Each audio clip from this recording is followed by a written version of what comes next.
Today's episode is brought to you by Greenman Open. In a world of market swings and geopolitical shifts, it's natural to look for investments built on something more foundational.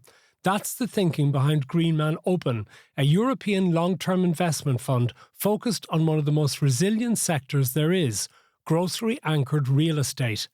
The idea is simple. However the economy fluctuates, people still need to buy food. Open invests in the essential grocery retail properties that communities rely on every day.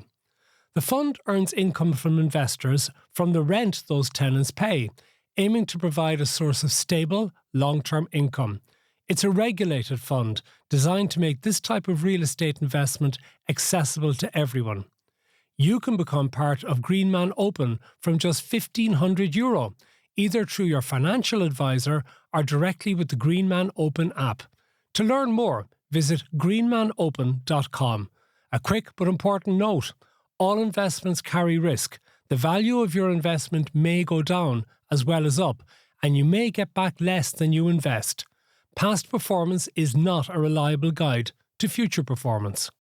Hello and welcome to this Path to Power. And I'm joined today by co-hosts for this edition, John Lee, who is executive editor at the Irish Daily Mail, the Irish Mail on Sunday, and by the editor of the Business Post, Daniel McConnell. Now, I presume you probably know at this stage why it is that I have replacement co-hosts who are here this week, and that is because Ivan Yates is no longer part of the podcast. I would like to thank Ivan for all of the work that he put in over the last 2 years. He was good company, a good colleague to have. But unfortunately, the relationship had to come to an end suddenly last weekend when we discovered that he had been doing debate preparation for Jim Gavin as part of the presidential election campaign and didn't disclose that to us, and therefore we weren't able to disclose it to you because it would have very much coloured the conversation that we were having about the presidential election campaign. And we have also, of course, learned since that he had also done some media training with housing ministers, Darragh O'Brien previously, and the current incumbent, James Brown. And that also would have coloured a lot of the conversations that we had, because we knew, and Ivan was upfront in saying that he was doing conferences for the Construction Industry Federation, that he was in a position where he was a developer himself, and that he came to the issue of housing very much with that in mind. But the issue of advising the ministers as well is something that we believe we should have known. But that wasn't, at that time, germane to the decision we took. So just to let you know about a couple of things that we are offering you. We know that a lot of you are very disappointed to have lost Ivan from the podcast. For the subscription edition, we're now giving you 2 editions a week. So you're getting 2 podcasts rather than 1 each week. An international podcast with Marion McKeown, which we will release on a Wednesday evening. And then an Irish edition as well on a Sunday, as normal. And the first one this week will be with Brendan Ogle.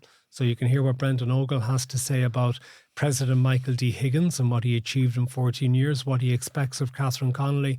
And we'll also be spending quite a bit of time talking about how the government seems to be shifting its position in relation to immigration. So that's all available to you in the subscription edition. So let's get to today's edition. So John and Danny, thank you both very much for being here. Matt. Micheál Martin. Can we talk about Micheál Martin as leader of Fianna Fáil and as Taoiseach? Next Wednesday, parliamentary party meeting is likely to be fractious. Because there's going to be, I presume, Danny, there is going to be that report, isn't there? It's definitely going to be ready for Wednesday, this little mini commission they've put together to investigate the presidential election debacle. This is the expectation that, and this is what Mary Butler, the Chief Whip, told the PP meeting on Wednesday night, that this report would come next week. We knew at that stage that Micheál Martin wasn't in the room. He was away at COP in Brazil, but and Jack Chambers, and it was very interesting, Jack Chambers didn't sit in the leader's chair on Wednesday night. He sat away or towards the back of the room. A clear signal to many in the room that he didn't want to be necessarily directly associated with all the kerfuffle that's going on. Was there literally an empty chair at the top of the room? Essentially an empty chair. It's a warning not to be sitting in vacated chairs too quickly. But the promise is that this report is coming, but Micheál Martin still had to be interviewed for this process. You know, it's been led by a senior counsel. Let me give you the state of play in Fianna Fáil, Matt, right? Micheál Martin is under the kind of pressure he has never been under in 14 years as leader. Of the 18 ministers that Fianna Fáil have, both senior and junior, Micheál Martin, I think, can rely on the support of 10 there's 8 ministers who would either be against him or hovering in that kind of mood of being open to looking at what the next chapter looks like. There's about 30 odd people in the middle who are quite frankly pissed off. They're angry.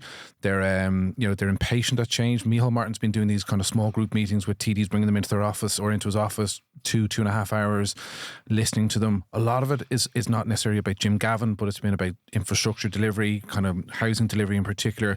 A lot of the new TDs who have, I suppose, given Micheál Martin the benefit of the doubt are saying, we're impatient. We need, we will be judged by housing as the key metric going into the next general election, and we're getting nowhere. We're a year in, we're getting nowhere.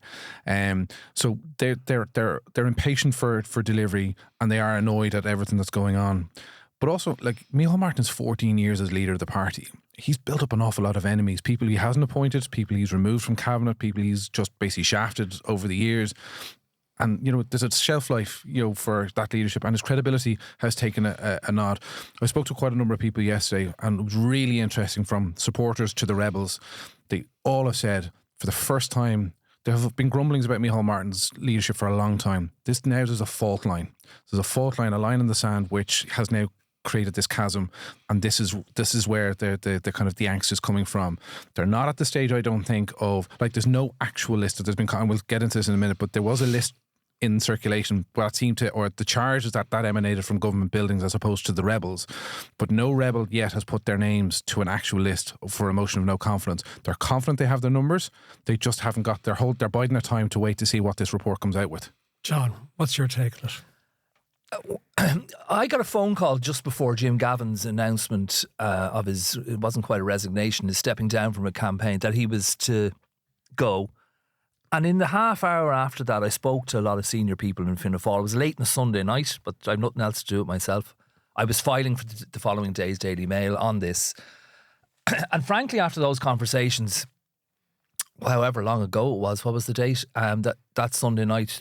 First weekend in October. A month ago, I thought he was going to walk the plank, and I haven't changed my mind on it. I think the plank has lengthened somewhat, but I'd be surprised at this stage if he makes the European presidency even.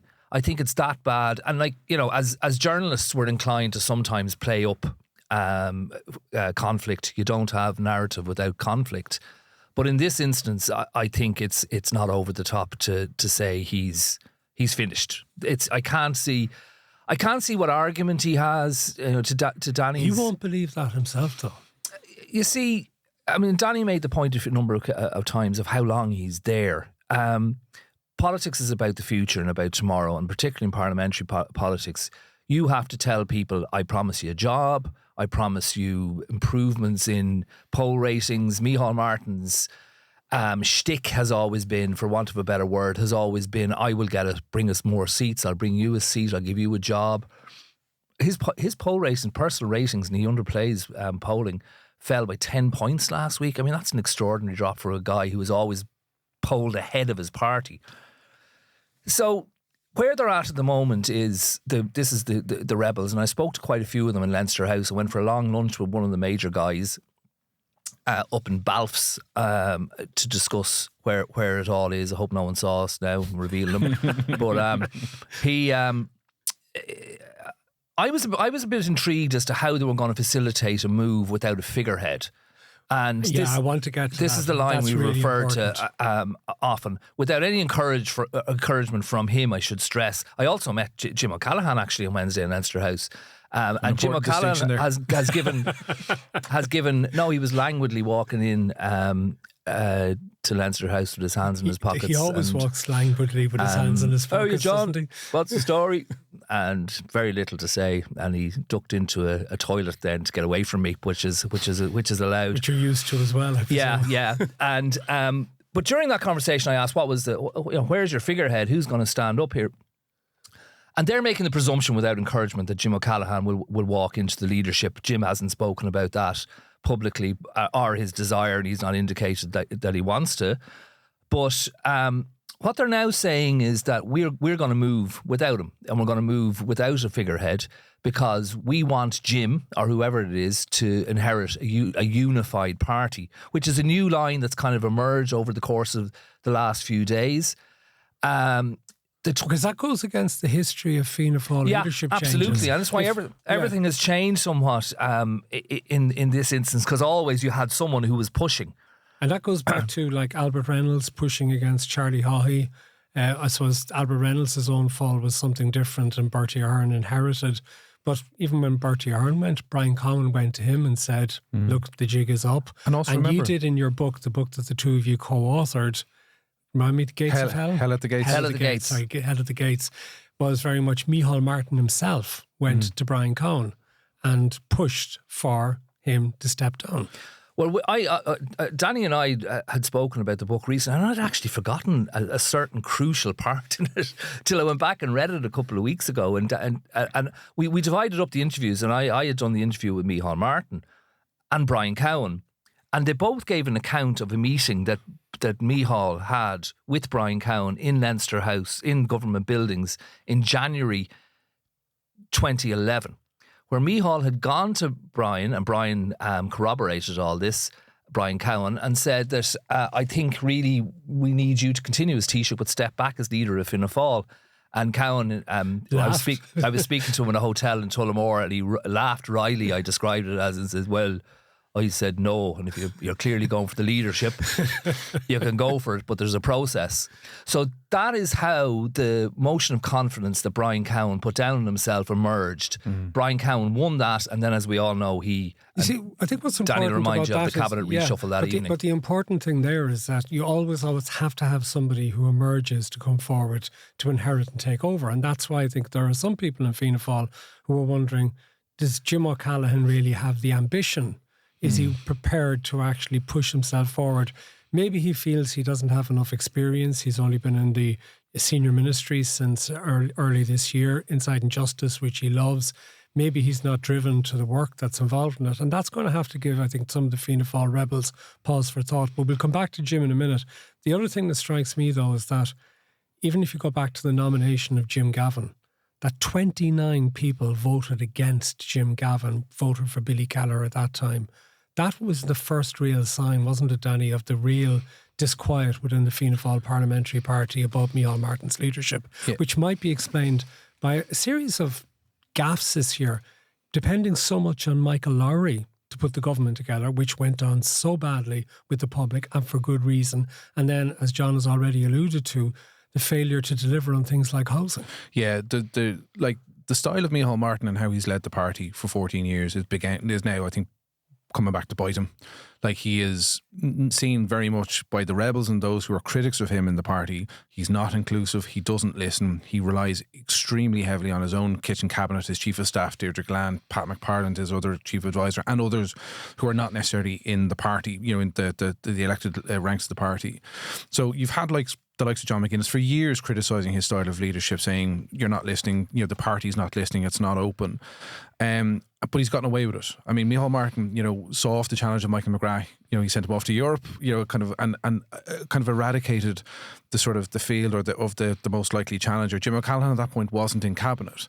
So Jim wasn't a contender. He now is, now that he's back as Minister for Justice.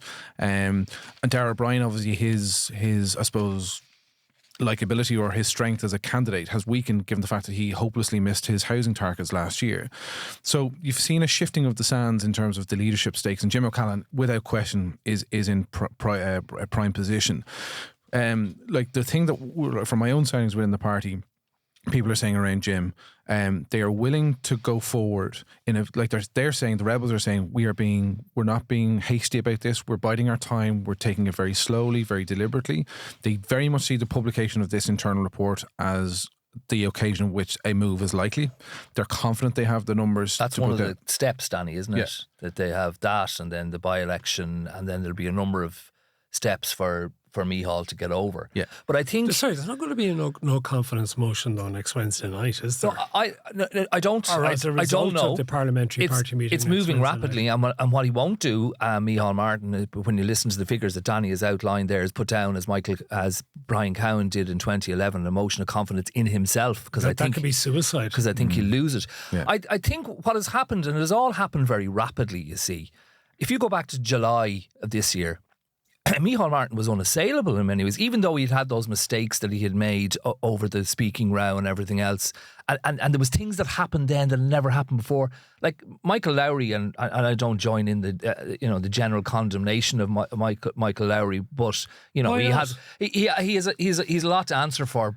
But Sorry, John. I'm sorry. I'm going to have to intervene here. Sorry. Well, we're going to get on Michael Lowry. Yeah. But sorry, no, Michael Lowry. It was only recently when I was going back, and sorry, indulge me in my shameless plug for Dynasty. But What's his name? It's a book, man. The book, it is, right. But when I went back and reread all of the Moriarty report and McCracken report about Michael Lowry, just focusing on and Bend on and all the stuff. And I was going, how in the name of God has he managed to remain in active politics? Well, he got elected him not topping the poll every time. I know, but you shouldn't have him in a position. What I was about to say, he had the cop on not to appear at a press conference, and I think the crucial mistake, which somehow you think Micheál Martin must have been aware of, was he did a couple of press conferences at Leinster House during that speaking row. That was fatal because suddenly everyone went, "Oh my God," and it forced a disparate, fractured left together, and that was Micheál Martin's fault ultimately. But just to say, but also creative fissures in Fianna Fáil. Absolutely, but what the Jim Gavin mistake or error or calamity was a historic mistake. Micheál Martin, and this is what the rebels are saying to me, that they feel a lot of this has been pushed from the membership who were humiliated, angry at Micheál Martin. There was a crucial doorstep done at Bodenstown, a doorstep interview, where Micheál Martin said two things. He publicly backed, which I think was unprecedented, he publicly backed Jim Gavin as a candidate before the convention, before the vast majority of the Fianna Fáil parliamentary party had met Jim Gavin. Many of them Kilkenny supporters and Kerry supporters didn't know anything about the man, and he publicly said he would be the best president for our era. And during that doorstep, he also humiliated Billy Kelleher, an extremely popular figure in the parliamentary party, but also in Cork. He had set himself up as the backer publicly of Jim Gavin, and it went wrong. Your job as a CEO or a leader of a political party or the Taoiseach is to solve problems, not create them. They lost that election, and I think the nature of the mistake is being drawn out, and Alistair Campbell, for instance, has a 10-day rule where you have to get over that controversy in 10 days. This error, this calamity will still be drawn out as a mistake attached to Micheál Martin during next year's by-election. And was that Bodenstown time when Bertie Ahern was also there, and he was totally pissed off about the way he had been overlooked for the presidency. And I suppose Micheál Martin felt he had to get it was anyone but Bertie, wasn't it? That was his driving thing. He had to find somebody to stop Bertie getting a momentum behind him. We reported that, and the sense was very much at that time that it was anyone but Bertie. But in reality, the more digging that John and I have done over this on the last couple of days, it actually was really anyone but Billy Kelleher. Really anyone but, like, Billy was emerging, and this stuff that Micheál Martin has come out saying there was no one emerging from the park. Billy was pretty clear. It wasn't just that Billy got pissed off or got annoyed at the process. He was manoeuvring, he wanted it, and it's clear from the soundings that I've got from within the party that it was more about blocking Billy Kelleher, because Billy, Bertie you could dismiss because of the Mahon Tribunal and all that kind of stuff. He never really was probably a credible runner. Billy was a different story. Billy's a very likeable, very affable, very presentable member, not tainted by being in government because he was at most a junior minister. He never was sat around the cabinet table. He's been in Europe for the last number of years. He has a likability factor. He has good relations across the aisle. So when you see Billy Kelleher get a 29 vote or a person vote out of the parliamentary, I said that's trouble for Micheál Martin. That's an open act of defiance for the party. Very interesting, Matt. Two members of the party in the last day said, let's just think of how Micheál Martin is seen in the party. He's been driven around by a chauffeur for longer than some of his own TDs are alive. He's had it does detach and there is an element, like, this is a narrative. Micheál Martin has always had this perception that he's very connected, down to earth. I have to say, I have seen him in operation, and I think he still is really grounded in the way he goes around. I've used this example before. I remember being at an event in Cork a number of years ago, a couple of events, but one in particular was Mixed Ability Rugby World Games, and there were about 6,000 people in from other countries around the world. There wasn't a vote in it for him, but as Taoiseach, he spent about 3 hours going around shaking hands with everybody, doing the stuff. I never ever have had the feeling from Micheál Martin, and meeting him at GA things as well, such as the night of the Cork dinner this year after the All-Ireland hurling final, never got a sense of him as being remote from people. No, but what a lot of people have said to me is that, you know, I know Micheál Martin 20, 30 years. I only have a business-like relationship with him. I'm not his friend. He's not my friend. I don't have this warmth connection with him. Like, if you think back, we mentioned Billy Kelleher. The other person who was behind that heave against Brian Cowan with Micheál Martin was Billy Kelleher. They sat in Billy Kelleher's front room for 5 or 6 hours over that Christmas period of 2010 and hatched that plan. Billy Kelleher was the driver of that. That split or that fissure in that relationship, because Billy went against that. Why did Billy Kelleher and Micheál Martin separate? Billy went against Micheál's why wishes. Did he separate? Yeah. Danny's about to explain. Sorry, Billy went against Micheál's wishes when he stood for. I mean, Billy. He didn't want Billy to stand to become an MEP, and Billy said, "Shag off, I'm going to do it anyway." That was the start of it. But I would have thought, I was shocked when I saw Billy Kelleher digging his heels in and get really pissed off this year, because I would have thought, given the Cork connection, given their previous, that they would have stayed lockstep with each other, or you wouldn't go to the lengths to openly defy your own leader. But that shows to how much that relationship has broken down. And to that, you know, they were good friends, I think. And I think I know it should be stressed, Danny and I are only relating conversations we have with the ambitious, clear-minded parliamentary party members who are concerned about their own futures. Their relationship or otherwise with Micheál Martin doesn't play a role in this, the younger guys. But I would say that there's an awful lot of, when you speak to people in the parliamentary party, some of the ministers, and there are a large number of ministers, not to focus on any particular person and out them, personality and personal relationships are playing a role in this. Like, say with Billy, my interpretation of it, and I know both men very well, Billy Kelleher wouldn't see himself necessarily as a subordinate to Micheál Martin. That came up around the same time in Cork. Billy was elected to the Shannon in 92. Micheál Martin was elected to the Dáil in 89. But in fairness, Micheál Martin has always been senior to Billy Kelleher. And Billy, I suspect, like a lot of the people I've spoken to, would have been reminded of that fairly often. And that long-term, benign, autocratic way of conducting himself with senior party people is coming back to haunt him. Yeah. So now you have a strange alliance of some older, if you just look at the names, again, without referring to people as rebels or not, look at the names of the people who were speaking out and criticising him at the parliamentary party. But can the gang who were after him shoot straight? I mean, you had a very funny piece, I thought, in the Irish Mail on Sunday last week about some of them were off in Taiwan, other ones off in Chicago at the rugby. You know, how do you organise a coup if you're globetrotting? And I had to explain myself to a few of the gang that couldn't shoot straight during the week, but there were a lot of voices in that, and there was another voice which said in that piece that I wrote that the heave isn't off, it's delayed.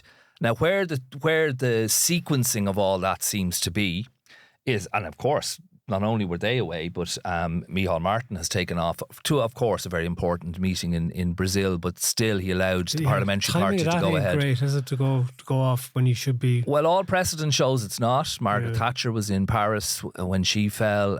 I think there was a time when Albert Reynolds, you might remember, had to rush back from Japan, wasn't it? But Charlie Haughey was out of the country as well. At the key time, yeah. So what they figure is they have 12 names easily. What they don't feel they need to do is expose those 12 people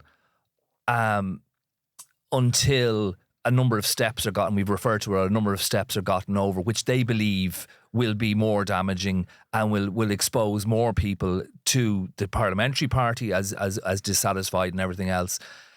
First is this report next week. Now, there's an old phrase on Fleet Street, and I do work for a Fleet Street newspaper. The Irish Daily Mail is wholly Irish, but we have a lot of friends in Fleet Street that when there was a big disaster, the warning would come, deputy heads will roll. So I guarantee you this report next week is not going to say what I know and you know and everyone else knows, that the Jim Gavin debacle is the responsibility of one person. So if that report... Jack Chambers. Yeah, well, Jack is the deputy head probably. So Jack will be very worried. Jim Gavin was the man from his constituency. Actually, the whole discussion has shown that the decision-making process in Fianna Fáil goes back to one man. He made that decision. This report will be a whitewash unless it says Micheál Martin's responsible for this. And can I gently just tease out one thing with you, and let's not spend a long time on it, but given that the cost of the presidential But election that's a big campaign thing. is a massive thing, a portion of it will have gone for media training of Jim Gavin, paid to the former co-host of this podcast, Ivan Yates. That is going to feature as well as an issue, I would imagine, isn't it? Well, it seems to be. We now know that the Oireachtas media committee is going to call in Ivan. It's been taken seriously by the wide commentariat, and it's caused significant tensions within the coalition, and then further within Fianna Fáil. So, whatever, and I suppose sometimes you're disinclined to speak up the effect of a media personality on politics, but in this instance, it seems to be the case. Fine Gael are very upset about the whole thing. They feel that they were unfairly targeted by journalists over things that Ivan had said. Now, not on this podcast, but he said this now infamous phrase that Fine Gael should smear the bejesus out of Catherine Connolly, the now president-to-be. And Simon Harris has said publicly that he felt he was questioned about that, and now it turns out that Ivan was in fact closer to Fianna Fáil than he was to Fine Gael. So the tensions are there within the coalition, and they're certainly within the party, because a number of people now feel that, and there's no basis for this that we know of yet, that if people were being coached by Ivan, perhaps this affected his statements on certain people in public. We need to take a break. We will come back and continue this discussion as to what's going to happen to Micheál Martin's leadership of Fianna Fáil, and also talk a little bit as well about the Future 40 report produced by the Department of Finance and launched by Minister Paschal Donoghue earlier this week. We'll get to that when we come back after this break. While headlines focus on short-term market movements, some investments are built for the long haul. Greenman Open is a European long-term investment fund that takes a decades-long view, investing in a portfolio of grocery-anchored real estate across Europe. It's an investment in the steady recurring need for food, in the supermarkets and everyday need shops that perform consistently, even in challenging economic times. Open aims to offer investors a way to access this stability through a single regulated fund. Learn more at greenmanopen.com. A quick but important note: all investments carry risk. The value of your investment may go down as well as up, and you may get back less than you invest. Past performance is not a reliable guide to future performance.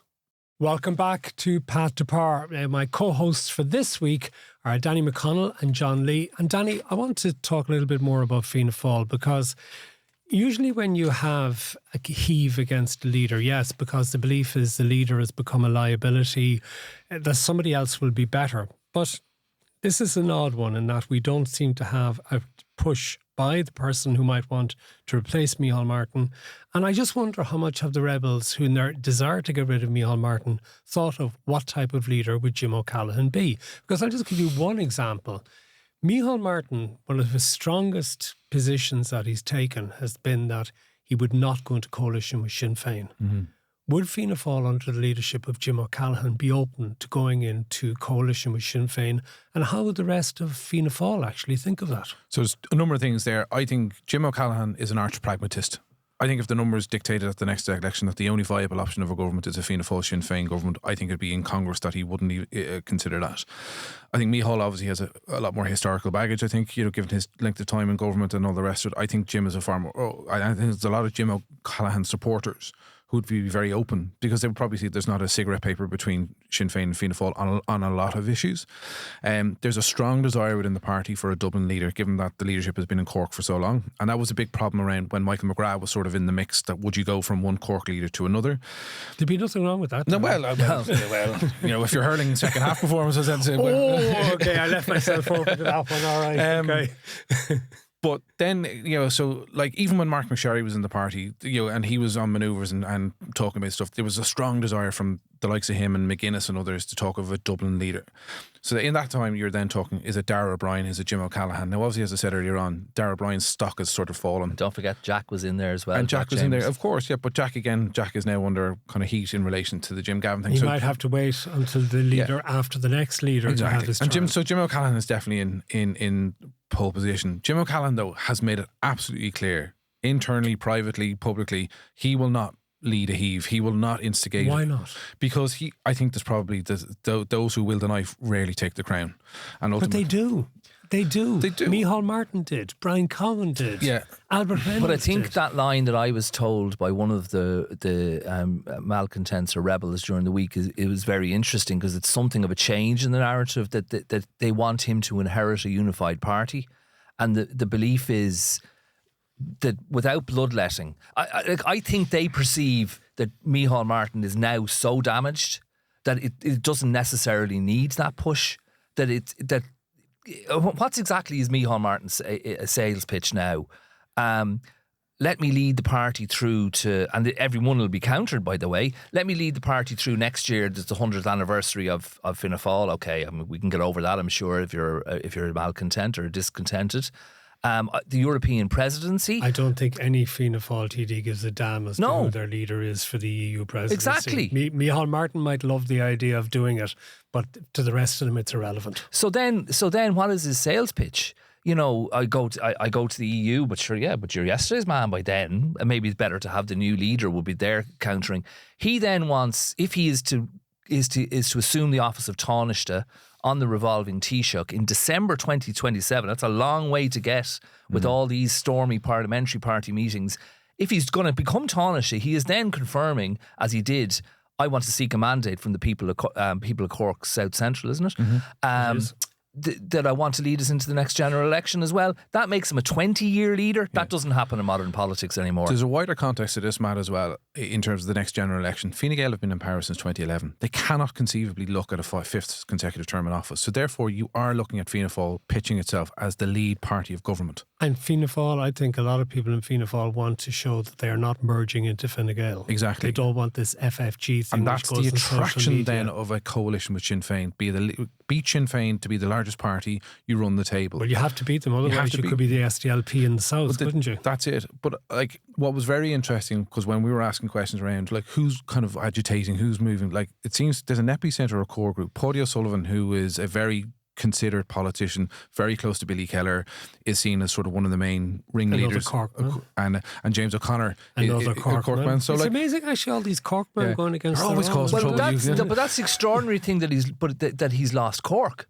I mean, that's incredible. Someone said to me in Leinster House during the week, imagine back in 2006, 2005, that Bertie Ahern could really count. Now listen, some people haven't said anything at all, but could really only count publicly on the support of one junior minister. That it would appear to me that he's lost the whole of Cork, and it's said over the treatment of Billy Kelleher. Yeah, but I think it actually goes deeper. I think there's a feeling in Cork now for a number of years that particularly there was one stage where you had three ministers in Cork South Central. You had Michael McGrath, Simon Coveney, and you had Micheál Martin. And that this didn't deliver much for Cork, particularly for Cork City. So you get things like the event centre for the South Main Street been announced, and this odd turn. Nothing happens after that. In relation to all sorts of infrastructure for Cork City, this didn't happen. So there was a lot of people in Cork saying, what good has it been to us to have all of these TDs in the cabinet when it actually hasn't delivered? And all politics ultimately is local. It was really noticeable, Matt. If you look at when all this kicked off and the Jim Gavin thing kicked off, the people who were coming out defending Micheál Martin were the allies within cabinet and within the ministerial. There were no backbenchers coming out and defending Micheál Martin. Isn't that always the way? When ministers are always the most likely to, because they want to try and maintain their position. They're afraid a new leader will promote and axe them out. Yeah. That's the way it was fairly goes. Lukewarm though from ministers as well. I didn't see. If you remember, there was a time back in, it just occurred to me now, when Bertie Ahern was in real trouble in late 2007. There was over a 24-hour period. Do you remember this? That something like 18 ministers came out with prepared statements to back their leader. And talk down the tribunal. Do you remember there was an attempt to try and Will you D, etc. that were talking down the merits or the motives of the tribunal at the time. Like, you're not getting any of that. None of that. And I just think it goes back to this. This was an historic error. I know, but I still don't underestimate Micheál Martin's wish and desire to hang on. Oh yeah. I mean, like, I think he will. The irony of it is. But that's back to what's the sales pitch? Well, if he'd only gone for the park, what if he'd run for the presidency himself? As some people, he probably John would have McGuinness won it, pointed that out to him at the parliamentary party meeting. Are we allowed cursing this? I'd be You careful. can say what you want. John McGuinness said to him, I reported this a couple of weeks ago, Micheál, you're fucked. You could have gone for the park yourself and you didn't, so you're fucked. You really are. And it raised a lot of laughs even from Micheál himself, but I think the reality of that statement hit him but when he left the room. But to John's point, again, one of the things coming out from a lot of people is like the most crucial element of the report that's due to come out is how much is this going to cost. That's the thing that could ultimately see for Micheál Martin is if it turns out that it's 400 grand or however many thousands of euro that they've spent, because what they're saying is the party grassroots are saying we're the ones who've gone out and fundraised. How are we supposed to fundraise the next time round when you've just wasted all this money? So I do think follow the money in relation to this, because that's where I think that the action may come. Is there anything else you want to say about this before I move on to the Future 40 report? Well, I think that the thing to watch is how unprecedented I think a lot of this is. I was on News Talk the day of and Daniel was on later with John Lahart. Actually, that just occurred to me. I was on News Talk with John Connolly, a low profile enough TD, only because he's a first term TD. I'm sure his profile will become higher. And he was asked on radio by Shane Coleman, do you think Micheál Martin, so this is in the hours after the result was emerging, should lead the party into the next general election? And he refused 3 or 4 times to accede to that. And that automatically, to me, was a statement where a low-profile backbencher was refusing to back his leader to lead them into the next election. Later on, Danny, you were on with John Lahart and Pat Kenny, and Pat Kenny, and again he was very critical of him. And these are backbenchers now who seem to think they can criticise their leader. James O'Connor did an op-ed in the Sunday Independent at the weekend calling for the leader to go without retribution. So there seems to be complete anarchy. Yeah. Actually, that's a good point, isn't it? Because in the old days of previous leaders, if you dared to actually put your name to an article like that in a weekend newspaper, bang, you were gone. You were out the door. Yeah, and even then you had an op-ed from Malcolm Byrne, who would seen as a kind of a moderate within the party, overtly criticising lack of delivery and stuff like that. And that has annoyed some in his own party. Many would say, I don't agree with him going as public or as strong on that, but I agree with his sentiment. But what you're seeing is he's now fighting fires on many fronts. And, as a leader, you can fight a certain number of fires with confidence if your team are with you. But if you're watching over your shoulder the whole time, and it's not just the malcontents of old, it's not just the John McGuinnesses or the as it was Mark McSherry's and the other loud people who would just make life difficult for him. He's now lost a considerable amount of ground in the centre, who would have been normally and would naturally feel a loyalty, because the cult of loyalty to the leader in Fianna Fáil remains strong. But that has shifted, and that's really noticeable. That's where I go back to that issue of the fault line. But all of the leaders of Fianna Fáil, though, have been very, very strong figures. And have wanted it. And that's why I just wonder about, does Jim O'Callaghan need to show more that he wants it? But there is a danger for Jim O'Callaghan, a bit like Gordon Brown. If you wait too long to become the king, you're almost stale by the time you get there. Do they have anyone else? Not really. I don't know. There's an interesting aspect to the Fianna Fáil election of their leader figures, which at first doesn't strike you as much, but 45% weighting of 45% college are the membership. So I think that increases. If you're in the west coast of Ireland, I think in Kerry they've 1,200, 1,300 members. I know in Niall Collins's constituency, a small constituency, because there's 2 Limerick constituencies, there's about 700 members. In Mayo, I guess there's 500 or 600 as well. Whereas Jim O'Callaghan's constituency, I'd say they barely have 60 members. So that increases the power of not only the membership, but also those TDs. So if you're Dara Cleary in Mayo, Niall Collins in Limerick, Norma Foley probably less so because she's very closely associated with Micheál Martin. Those people have extreme power when it comes to the leadership election. I would foresee if Jim O'Callaghan wants to be elected leader of Fianna Fáil, he may need to do a deal with Niall Collins, who's currently his junior minister of the department. Or Dara Cleary. Ivan was speculating could actually be fancy himself as a leader. I'd like to say that I've not. Dara Cleary hasn't asked me to put his name in there. You put his name in there. But Niall Collins has. But anyway, it'll be interesting, the membership figures in your constituency and the power you then wield when it comes into the leadership election. Fianna Fáil doesn't really have a tradition of a surprise candidate coming through the field, going way back, and it is a very symbolic position in Irish politics still. But Micheál Martin leads a party of 22%, not a haughty party of 44%, and that makes a difference as well. He's not as strong as those guys would have been. You mentioned the Malcolm Byrne piece in the Irish Times, Danny. You've also had a couple of really interesting pieces in the Business Post in recent weeks. One by the UCD economist Aidan Regan, another by Stephen Dempsey, who I think has collected the CIF. Yeah. Okay, and really lacerating, and following on, I suppose, all the fuss recently, the John Collison piece that appeared in the Irish Times as well, just giving out about our failure to deliver infrastructure, in particular, the things we need. And then you add to that the report that came out this week, the Future 40 report, launched by the Department of Finance and by Pascal Donoghue, which with nearly, you want to go under the duvet and snuggle up under it again, rather than contemplating increased taxation, reduced government spending, and various things all sort of going wrong over the next 40 years. Now, there's ways to deal with the future and what might or might not go right and go wrong. But I think the big narrative which has really developed, the big feeling that's developed, is that for whatever reason, the country now is no longer able to actually do the things it needs to do. The country that did go at one stage from moving, I think Donoghue himself mentioned, going from sort of 100 kilometres of motorway to 1,000, without even we did do things. We built the port tunnel, we built things. We no longer seem able to do anything. So it was really interesting. So we had our Business Leadership Awards last night, and we awarded Sean O'Driscoll of Glendibs a Lifetime Achievement Award. And he's on this acceleration task force in Jack Chambers' department. They're due to report now in the next couple of weeks. Sean gave a very interesting address when he was speaking about what needs to change and what has to happen. Now, what he was essentially setting out the scene, without revealing what's in the report, he said it very clearly. Radical overhauls of how things are done in this country are now being proposed, and I think have agreement in principle, at a sub-cabinet committee level. We're almost there.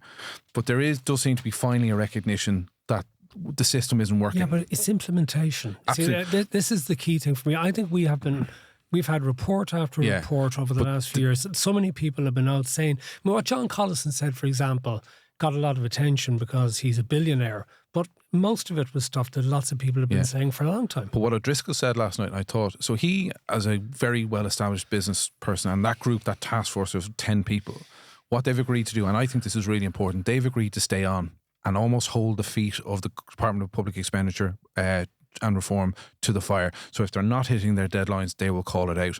That's really important, because otherwise this is a report that'll sit on like the Housing Commission report. I mean, because if you think back as well, all of the thing was put out. The Housing Commission will do this. The Housing Commission come forward with all the recommendations, and most of them are ignored, and our housing situation has gotten worse. The fundamental problem, I think, this, and we've written a lot about this, Matt, and you've written about this for us as well, is how risk averse the system has become.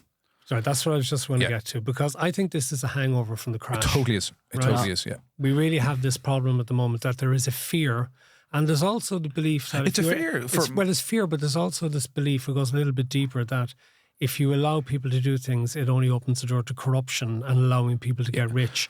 And then what's happened to us is that by delaying on things, we've made everything more expensive. Martin Wall in the Irish Times has been writing about the new National Maternity Hospital. Initially, remember when we were told about a decade ago we were going to have this and we'll move it from Holles Street out to St. Vincent's? It was supposed to cost 200 million euros. It's now going to cost 2 billion. And that is because there are genuine inflation in construction and the rest of it. But this delay has shined this regard. And the metro is another example of that. I'm trawling through, Danny and I here are going through the briefing notes he gave us, Matt, and I think I've come across another idea, or a reason why Ivan may have left, because they're very long. So I'll just mention something on foot of what you just said. You said a lot of this relates back to the crash. We covered the crash. Do you remember the report came out finally from the IMF and the European Union? And AJ Chopra had written it, and he'd mentioned this at the press conference. in the first 4 or 5 paragraphs, they mentioned that they were shocked that when they came into Ireland, they couldn't believe the amount of people who were threatened to sue them, that everyone they tried to get in to talk to or somehow ask for their input on their involvement in this massive crash. In fact, the biggest banking crash per head capita, and Danny and I have written a book about it in the history of the world almost. Everyone was trying to sue him. Now, Jim O'Callaghan, of all people, a barrister, a senior counsel, who some people might think if he becomes leader, he'll somehow bring along the world of the judiciary and legal profession, actually made a speech at the Liam Lynch commemoration of all places during the summer, where he pointed to something that I've repeatedly written about, and which is judicial reviews. So Jim has condemned the role of judicial reviews. There was something that you mentioned in your briefing notes, but there was an act we're all inclined to forget nearly a year ago, the Planning and Development Act 2024, which brought in this massive super bazooka of cutting through all the problems we have with planning and development.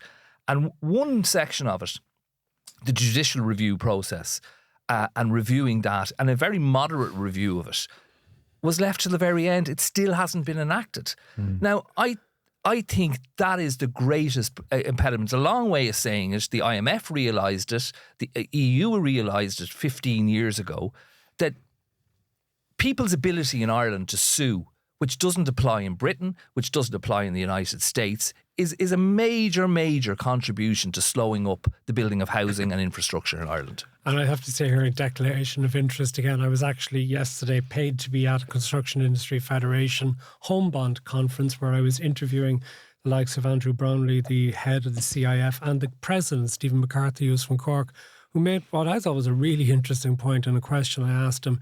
And he said, when it comes to actually building apartments and houses and things now, the actual physical construction is the easiest part. You know, for all everything we talk about, do we actually have enough builders to build it? He said, once they get going, they can get everything done in relatively quick time. The problem is getting going. It's going through all the processes. And he was making an argument as well in relation to state funding, be it, you know, the Croí Cónaithe or various other things that are involved. He says you go through all this process with the local authority and you could take months, up to 9 months doing that. And you then go, that then all gets referred to Dublin, back to head office. And the same process is replicated. And that delay, the 18 months that you take, means that by the time you actually start building, everything is more expensive. And then one guy can sue you. Yeah. Well, also, and that's it. I mean, and stop it and hold it all up. And I mean, this is another thing. Again, this week I see Irish Water were inside in front of an Oireachtas committee.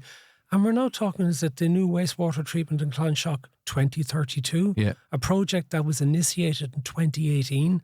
And because you just have a tiny number of people deciding that they're going to object and using the law as they're entitled to do, but surely you tighten up the laws in relation to when people are allowed to. What you do is you legislate. Yeah. The primary law in this country is conducted by the Oireachtas in its legislation. So the government can go around with all their plans. We're talking about one plan they've had this week, the Future 40, the Planning and Development Act was there last. Legislate in a very, very simple way, which applies, for instance, in the state of Texas, where in the common good you cannot sue.